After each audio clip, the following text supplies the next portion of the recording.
ఆ అడవిలోకి వెళ్ళినవాళ్లు తిరిగి వస్తారు, కాని మారిపోయి వస్తారు. ఆ గ్రామంలో వీణ అనే ధైర్యమైన అమ్మాయి ఉండేది.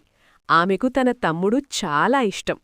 ఒకరోజు అతను తెలియకుండా మాయ అడవిలోకి వెళ్ళిపోయాడు. వీణ భయపడలేదు.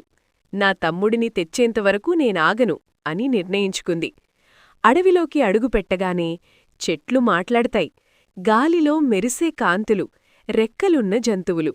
అక్కడ ఆమెకు కాలదేవత అంటే టైం ఫేరీ కనిపించింది. ఆమె చెప్పింది, ఈ అడవి నీ హృదయాన్ని పరీక్షిస్తుంది. వీణ 3 పరీక్షలు ఎదుర్కొంది.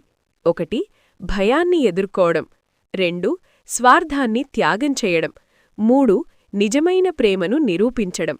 చివరి పరీక్షలో తన తమ్ముడిని కాపాడడానికి తన జ్ఞాపకాలను త్యాగం చెయ్యాలని అడిగారు.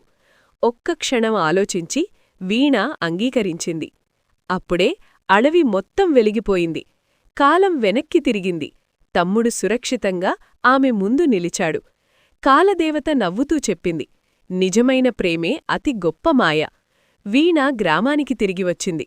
ఆమెకు అడవి గుర్తులేకపోయినా హృదయంలోని ప్రేమ మాత్రం అలాగే ఉంది.